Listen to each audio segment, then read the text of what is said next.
Il y a certaines expériences à l'université qu'on oublie rapidement. Et puis, il y a celles qui restent gravées dans votre mémoire, au point de vous réveiller la nuit, des années plus tard. Pour moi, tout a commencé le jour où j'ai rencontré Thomas, mon nouveau colocataire.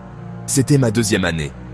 J'avais demandé un logement universitaire, et par chance, enfin, c'est ce que je pensais, on m'avait attribué un grand studio partagé.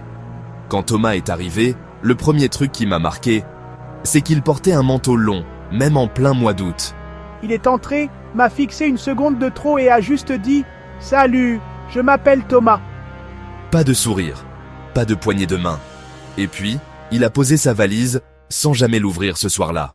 La première semaine, je me suis dit qu'il était juste réservé. Mais très vite, j'ai remarqué des choses étranges. Il ne sortait jamais la journée. Quand je me réveillais la nuit, il était toujours assis à son bureau, à écrire quelque chose, dans un carnet noir. Un soir, en rentrant, j'ai vu ce carnet ouvert. La page était remplie de noms, des dizaines de noms, tous barrés, sauf un, le mien. J'ai senti un frisson me parcourir la colonne vertébrale. J'ai voulu me convaincre que ce n'était rien, peut-être un jeu stupide ou une liste pour un projet. Mais au fond, je savais que quelque chose clochait. Un vendredi soir, je suis rentré tard, après une soirée. En approchant de notre porte, j'ai entendu un bruit de respiration. Mais la lumière du couloir était éteinte.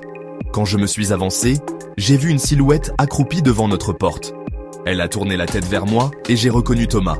Il tenait ma clé USB dans sa main. Il a juste murmuré « Tu devrais sauvegarder tes photos ailleurs ».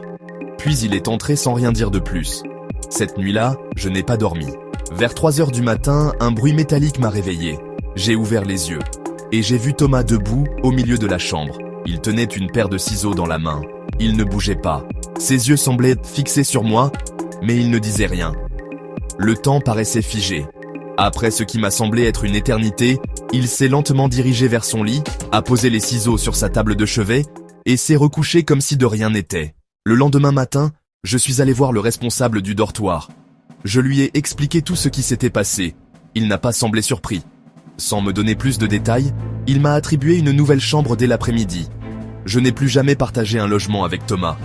Quelques semaines plus tard, j'ai appris qu'il avait été renvoyé après qu'un autre étudiant ait retrouvé des photos de lui, prises à travers leurs fenêtres. Personne ne savait depuis combien de temps il faisait ça. Je n'ai plus jamais entendu parler de lui, mais parfois, tard la nuit, alors que je suis seul, j'ai l'impression d'entendre ce léger bruit de respiration, juste derrière ma porte, et chaque fois, je repense à ce carnet noir, et à mon nom, le seul qui n'était pas barré.